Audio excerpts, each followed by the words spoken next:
বলের সাথে পায়ের প্রতিটি ছোঁয়ায় ফুটে উঠছে আত্মবিশ্বাস। আরামবাগ ফুটবল একাডেমির এই প্রশিক্ষণার্থী হতে চায় বড় খেলোয়াড়। বড় স্বপ্ন নিয়ে বাফুফের অ্যাস্ট্রো টার্ফে প্রতিনিয়ত চলে ফুটবল ট্রেনিং। একদিন যে খেলতে হবে হামজা সমিতের পাশে লাল সবুজ জার্সি গায়ে। একটা সময় আরামবাগ ফুটবল একাডেমি থেকে বাংলাদেশ জাতীয় দলের পাইপলাইনে উঠে আসে অনেক ফুটবলার। সোহেল রানা, পাপ্পু সুজনরা দেশের জার্সিতে খেলতে কিশোর বয়স থেকেই নিজেদের তৈরি করেছে আরামবাগ ফুটবল একাডেমির কোচ ইব্রাহিম খলিলের কাছে, যিনি সকলের কাছে কালা ভাই নামেই পরিচিত। তার কাছেই জানতে চাওয়া দেশের ফুটবলের পাইপলাইনে কেন কমে গেল মানসম্পন্ন খেলোয়াড়ের সংখ্যা। সরাসরি তিনি বয়সভিত্তিক ফুটবলে দুর্নীতিকেই দায়ী করলেন।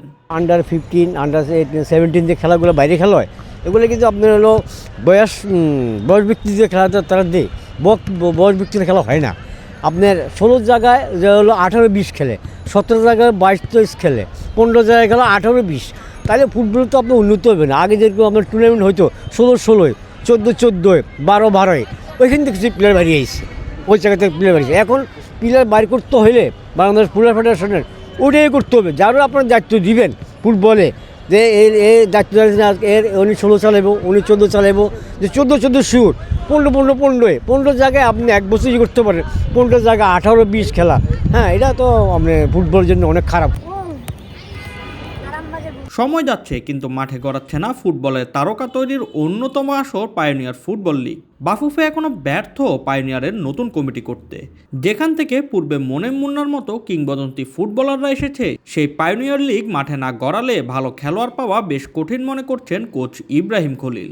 এই পায়োনিয়ার থেকে অনেক প্লেয়ার বাইরে হয়, কিন্তু আজ 5 বছর ধরে কোনো পায়োনিয়ারের কোনো এই খেলাটা হইতেছে না। হ্যাঁ, যেরকম আগে পায়োনিয়ার খেলছে আপনার আলফাজ, গাউস, তারপর বিভিন্ন টিম প্লেয়ার, হ্যাঁ, সব বেশিরভাগ পায়োনিয়ার থেকে উঠছে। তো পায়োনিয়ারটা না হলে এখান থেকে আপনার কিছু প্লেয়ার বাইর করা খুব মুশকিল। বয়স কারচুপি রোধে বাফুফের নেই কোনো বড় উদ্যোগ।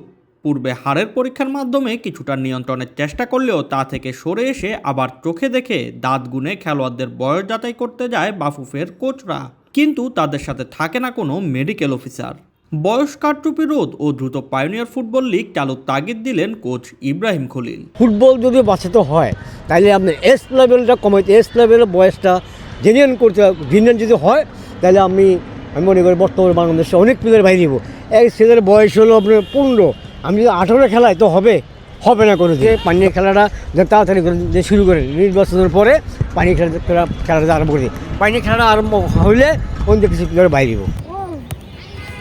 আরামবাগ ফুটবল একাডেমি থেকে বাংলাদেশ জাতীয় ফুটবল দল পেয়েছে অনেক ফুটবলার, কিন্তু বর্তমানে তার সংখ্যা অল্প অল্প করে কমে এসেছে। কেননা বাংলাদেশ জাতীয় ফুটবল দলে বর্তমানে যেসব প্লেয়াররা উঠে আসবে সেই পাইপলাইনটুকু ঠিকভাবে তৈরি নেই।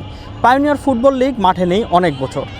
আরামবাগ ফুটবল একাডেমির কোচ বাংলাদেশ ফুটবল ফেডারেশনের কাছে দাবি করেছেন যাতে দ্রুত পায়োনিয়ার ফুটবল লিগটা শুরু করা হয় এবং বয়স কারচুপি রোধ করা যায়।